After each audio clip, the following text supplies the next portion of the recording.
So I accomplished today's activities quite well. We got all the grass seed down and some sifted compost on top of it, and it's been watered. So this area that was all beat down from the firewood extravaganza can now green up. It says it takes a couple weeks for this grass to germinate, but we'll see. So there's the raft down there. We can work on it without trampling this area anymore.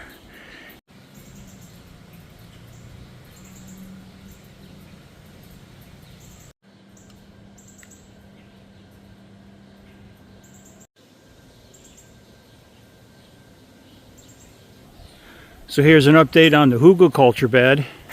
We had some very severe weather and knocked down a lot of branches. We had a lot of wind and a lot of rain, so that's good for watering the plants. But I collected up all the branches and I put them in the back of the hugel bed to make what's called a dead hedge. So you can see all the branches in the very back of it, and there was some skunk cabbages all trampled. I had to clear a spot to walk through there, so I threw that on top. So all along the top bed here is where I'm dumping, leaves and, whatever in the very back. And that's called a dead hedge. I'll show you the back of it so you can see a little bit better. So this is the trail we have a little bit further up. And here's another bridge that I built from Bob and Tanya's ex-patio wood. And right through here I threw some of the mulch to make a little trail. So you can see that it's just a big pile of sticks and some mulch on top of it, and anything else that I happen to dump, I just dump it in the back here. I also took all the rotten wood from my garden, which is actually peat planks, and I'll just continue to cover this up with more sticks and more compost and organic matter, and this will just rot right into the ground. So you can see how this is well on its way right here. So that's from the old garden. So I just stacked everything up here, and what I'll do is I'll keep piling branches up against this and put leaves and mulch, and this will just all rot down to nothing in a couple of years. And of course the hugel bed is in front of it, so you can see everything in there is doing very well. It got a nice good dose of rain yesterday. So there's that.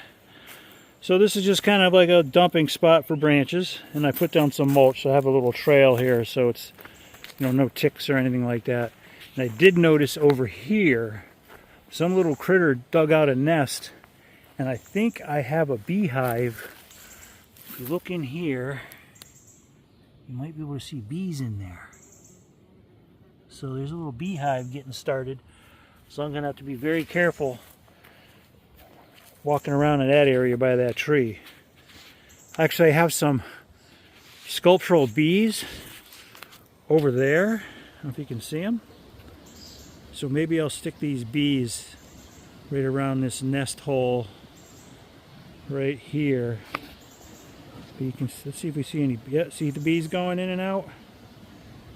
So I don't want to get stung. So I'm going to put the sculptural bees nest by the actual bees nest. To warn me to stay the hell away from there.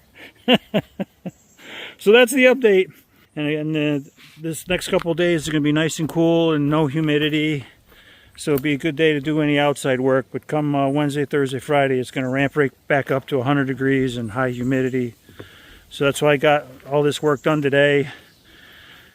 It's cool and it's easy to do the work without overheating and getting stressed out.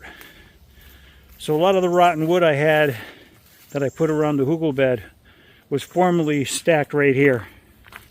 So there's a couple of pallets laying right here. I had all that rotten wood right there.